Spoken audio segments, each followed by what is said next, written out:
Hey, everybody. Welcome to the Tribe of Leaders podcast. I'm your host, Emmy Kirshner.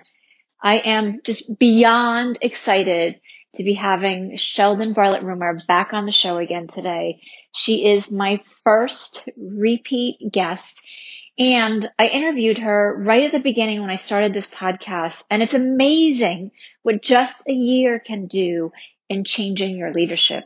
In this episode, Cheldin and I talk about how she had to really focus and choose one direction and one thing to focus on, and that caused her to have a major pivot in her business. Now, I love Cheldin. Cheldin is vivacious. She's amazing. She's inspiring. You want to get up and just have a dance party with her, and I know you're going to love all of the value bombs that she has to share with you today. My name is Emmy Kirshner. I'm a serial entrepreneur and investor. The one thing that I get asked all the time is, how do you achieve success in business and make an impact? In each episode of the Tribe of Leaders podcast, you'll hear from entrepreneurs and visionaries who share how their leadership has changed not only their lives, but the lives of everybody around them. Hey, could you do me a quick favor? Take a screenshot of this podcast episode right now and post it on your Instagram and tag me and anybody else who you think could benefit from it, especially if you've been finding value. I'm so grateful for you listening. Oh my God, everybody. I am beyond excited to welcome back. You're already laughing, Cheldin. I am. I love you. That is the best intro ever. Oh, I love it. Oh my God, right? Who starts their podcast with that? Everybody, if you did not hear Cheldin Barlatt Rumer's first interview about a year ago, I don't remember what number it was, but we'll post that link right in the show notes for everybody. Go back and listen to it. We had such an amazing time. Cheldin is my friend, my mentor, frequently my inspiration. You are the owner and the creative director and the creator of an amazing amount of magic for IG Creative. This is It TV, and your whole premise is scream your freaking dreams. Yes. So, yes. Without further ado, welcome back. I'm trying not to clap because nobody can see me clapping. I know. I'm so excited. Well, I'm clapping even though nobody can see it or hear it. I'm so excited to be back. I mean, you spoil me each and every time we meet, and I'm so grateful to be back on the show. So thank you so much for having me. Yeah, thank you. Yay. So it's been a year, and we were just before we started recording, you said and we're both in that same place where we're really growing, and we can see the goal line too. But you said you've also pivoted some. So let's dive in just briefly. So everybody has a sense of your background and who you are. Just share a little bit about This Is It TV and everything else. Of course.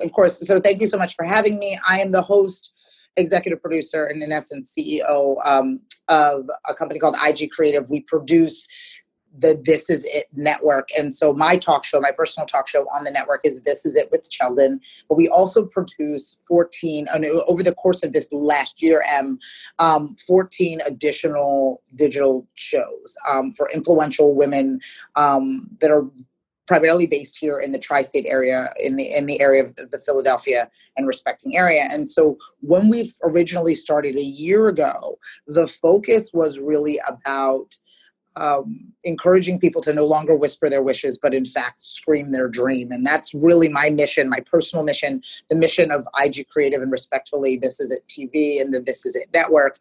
We supply digital content that serves our community. And our community is really a community of remarkable women. Remarkable women. And the word remarkable, is something that we've are really utilizing so much in 2020 to really focus on women that by definition remarkable means noteworthy, worthy of attention. And we believe that the women that are on our program and the women that watch our program are worthy of attention. And we're going to continue to create content for those folks. And when we originally had started a year ago, I was really just focusing on This Is It with Cheldin. It was my talk show that was on. I interviewed 1 to 3 people per day, and that was really it. And I spent the year telling these inspiring stories, meeting remarkable women. And what I found was there was a handful of women that were really interested in telling their own stories in a formal way. Being able to produce their own content. And so because I had the resource, because I owned the equipment, because it was all housed on what we were already doing for This Is It With Cheldin, I began recording and producing independent content for other individuals.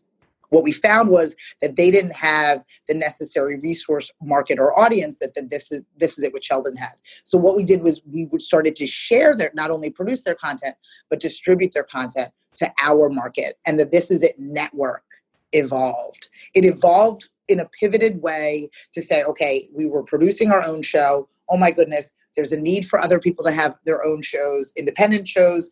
Oh, how can I put all of those shows underneath one umbrella? And over the course of a year, a digital network was born. And so that has just been an amazing ride. But the pivot is real.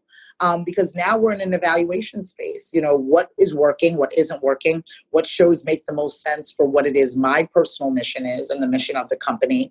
And, how do we control all of those things and scale? God knows if you follow Emmy, you know that she uses the word scale, right? How do we scale? Regularly. Right? Regularly. How do we, and I think about you, I have been thinking about you in this new year in such an intense way because how do I continue to do this in a way that serves not only our community, but also offers a heightened level of content? And so that's been our really tough scenario. But each and every day we create not only the 14 shows that are on the network, but we produce, even this morning, I interviewed 4 people here in the studio. So we're constantly creating content, again, to support remarkable women telling inspiring stories. So that's what I do. And that's where we are now with the pivot.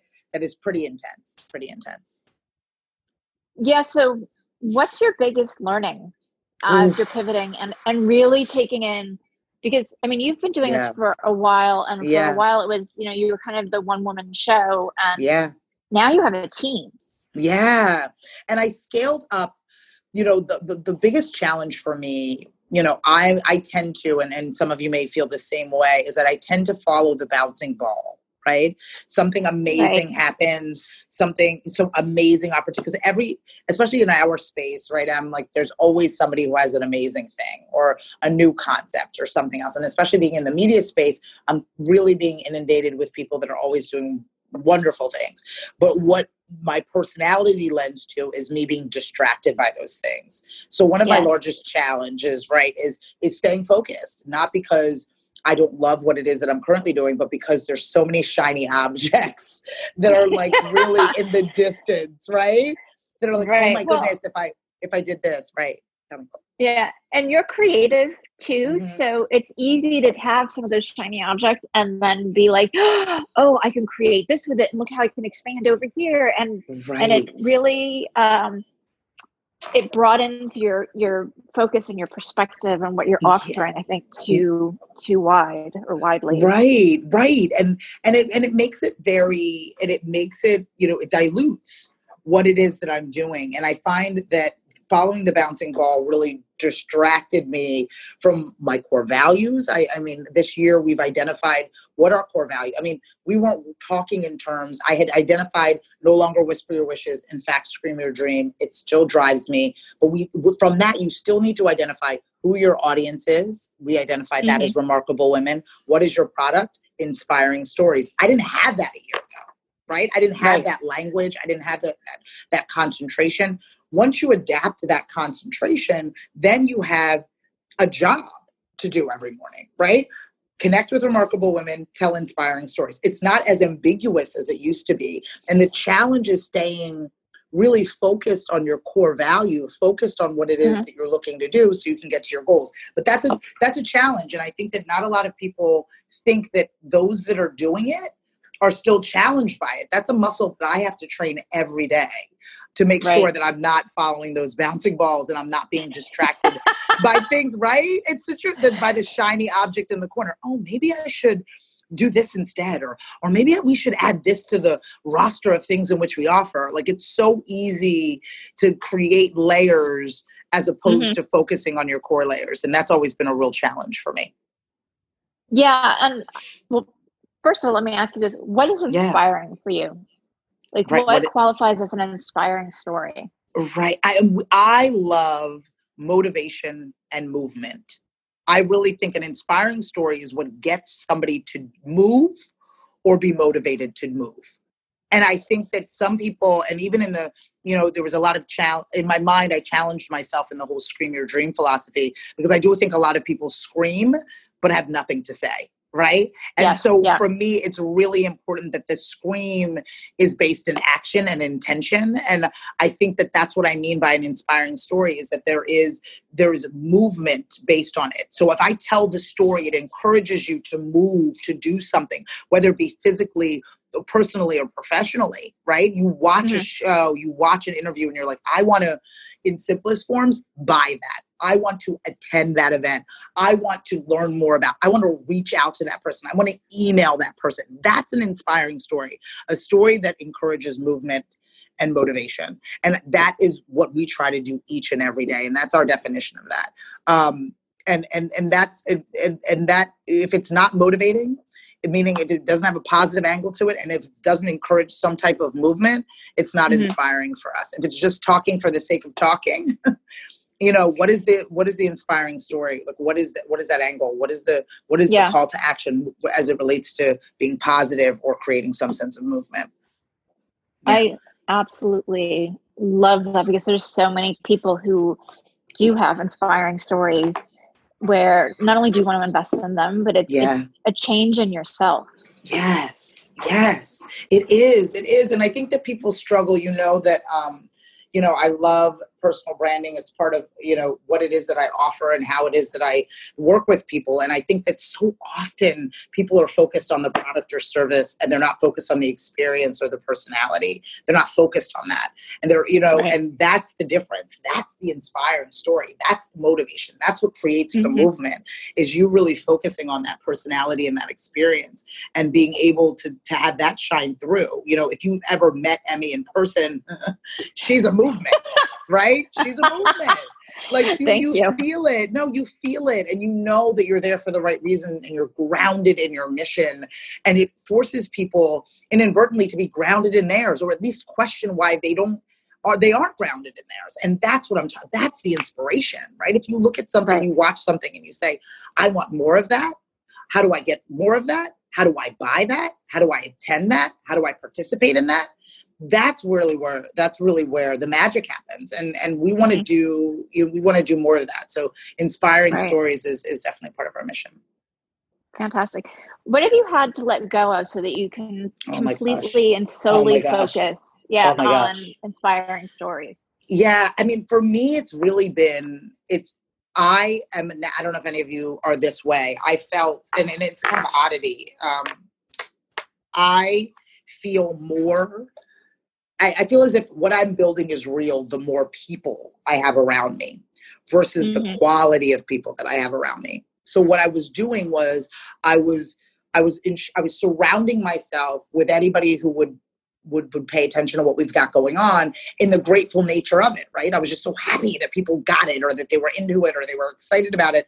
I wasn't really measuring the quality of the people within my huddle. Right? Within the huddle of things in which I was working on. And I've let go of that.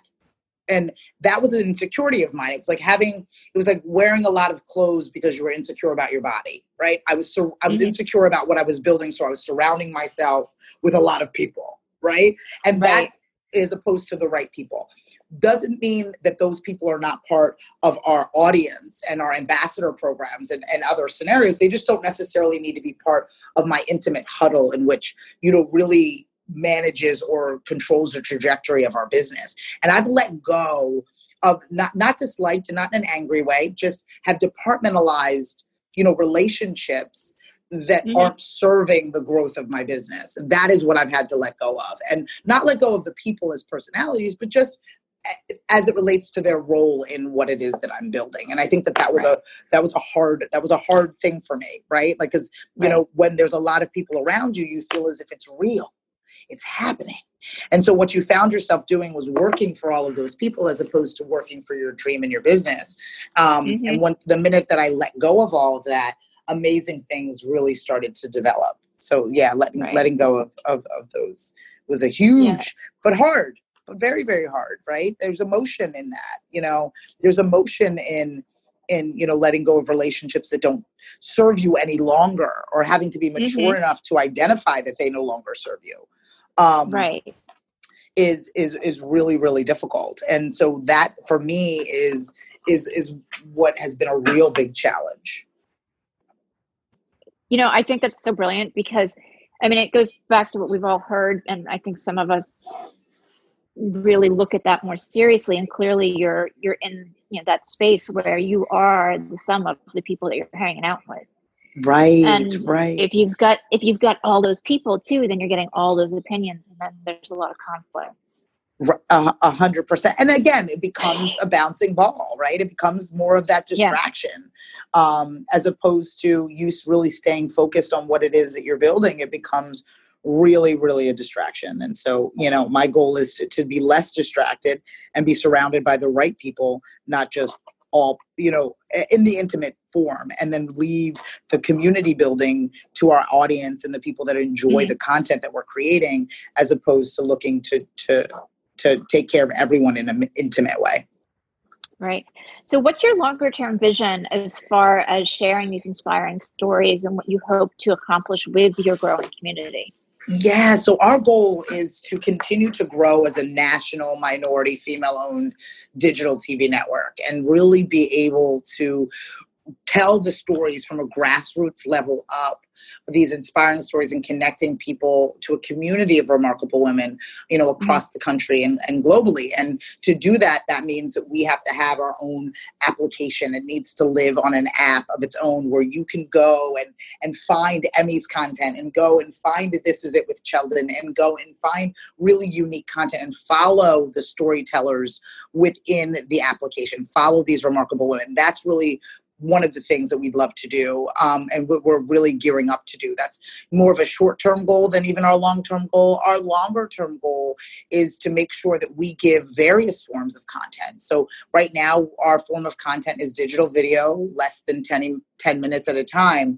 But we really have just begun recording independent podcasts for some of our remarkable women, recording audiobooks for some of our remarkable women, publishing books for some of our remarkable women, and maybe getting into what I would love to explore. I love the art form of documentaries. I love, films and even, sitcoms or reality program.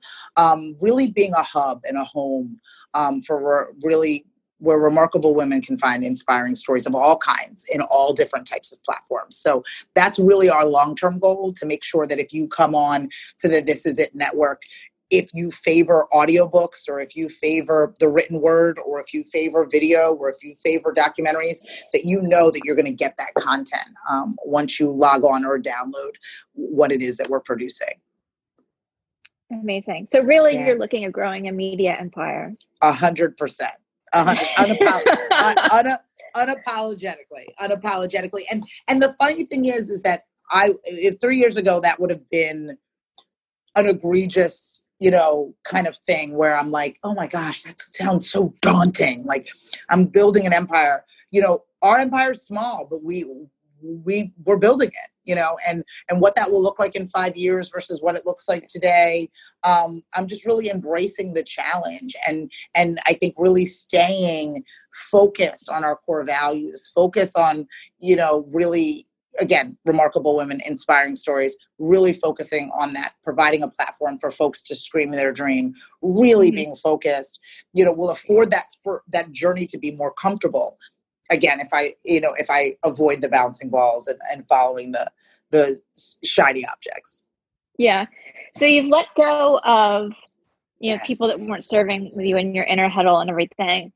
What else are you doing to, even evaluate whether you're starting to follow bouncy shiny balls or not? Yeah, I think that the key in that word, you always have these trigger words that always radiate and mean so much, is evaluating. I can't tell you the amount of people that just do and don't review.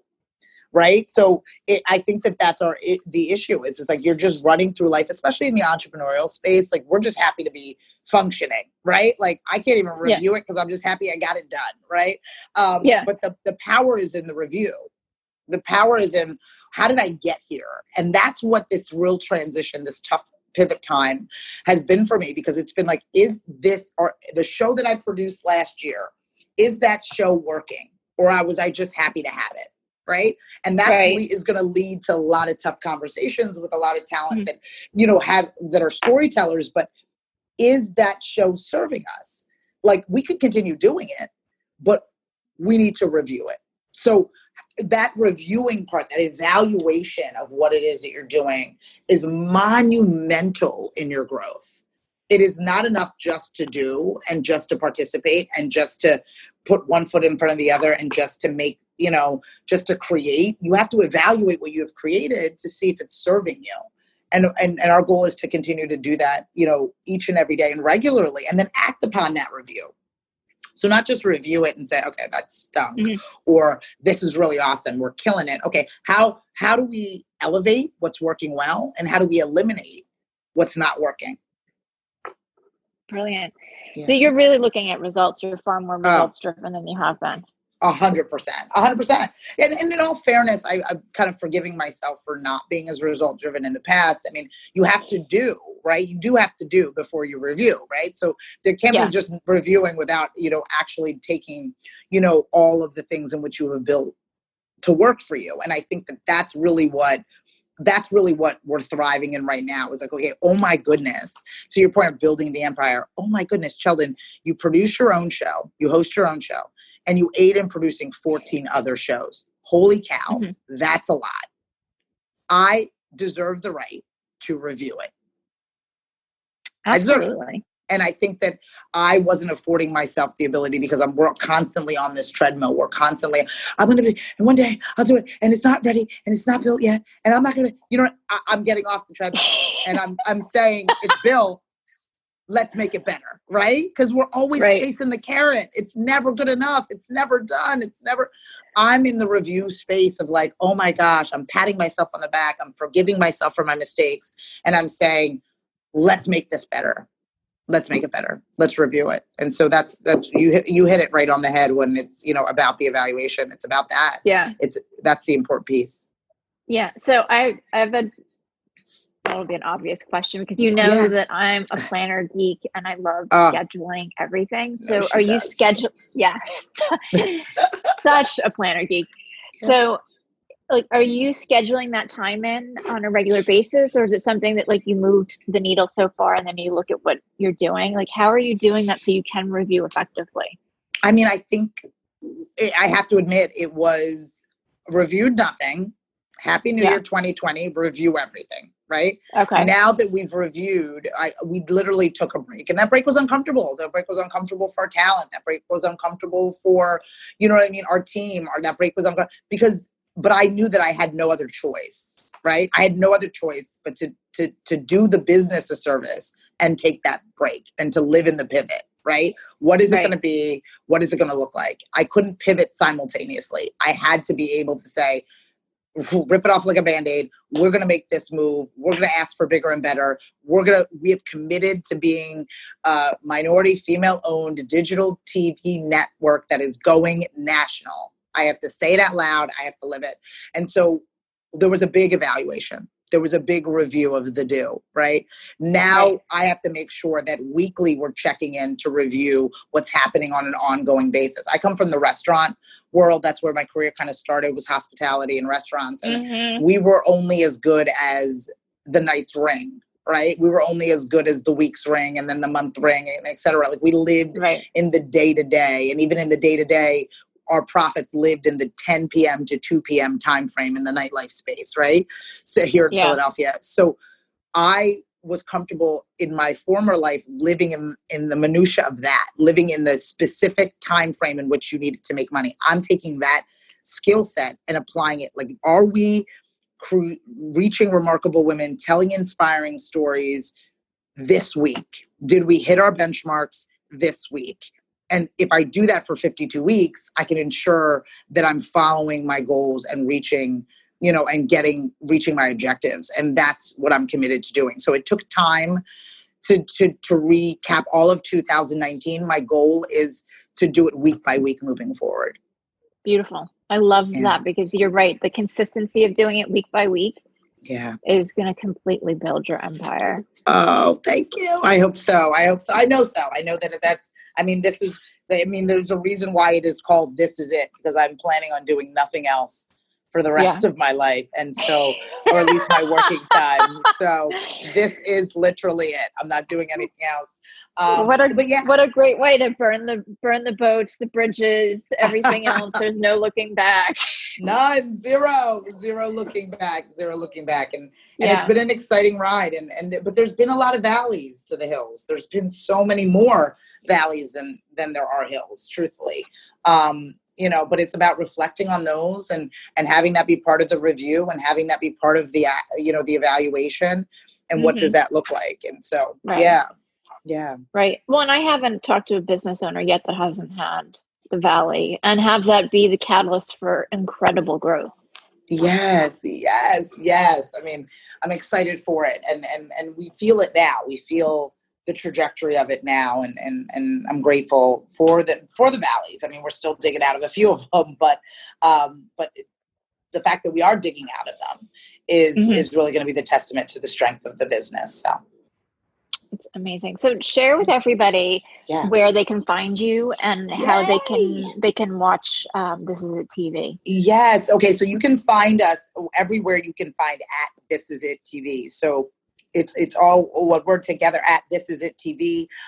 We are on all the social media platforms, looking to give you as much content as we possibly can. You could also log on to thisisitTV.com for more information on the programming, the talent, the shows, and some upcoming events that we have. We love for our community to live both online and offline, so there's opportunities to do both of those things. And if you're interested in learning more about who I am, you can follow me at Cheldin Barlatt, CheldinBarlatt. Love it. Thank you so much for being here. I like, this is the first time I'm hearing the clarification of the pivot. I knew it was happening. And I'm really looking forward to everything that 2020 is going to bring for you. Oh, thank you so much. Thank you so much. It's been a journey, but a journey that I'm excited for and a journey that I'm happy to be on with friends like you. So thank you. Oh, well, same. And to everybody who's listening, thank you for being here. It's been so much fun. I really appreciate everything that you contribute. And if you found this episode to be super valuable, do me a huge favor, because this helps us grow, and leave us a rating or review on Apple Podcasts. We'll see you next week. As an entrepreneur, do you ever feel isolated, like you're just grinding away and not getting to the place or reaching the goals that you want? Maybe you've realized that you just spent days, weeks, or even months trying to accomplish something, only to figure out that the answer that you have would have saved you all of that time. I know I've had that experience, and my clients have as well. And that's why I created the Tribe of Leaders Biz School. Get the accountability, the training, and the knowledge base in a community of like-minded people who are there to support you. Go ahead and check it out. It's thetribeofleaders.com.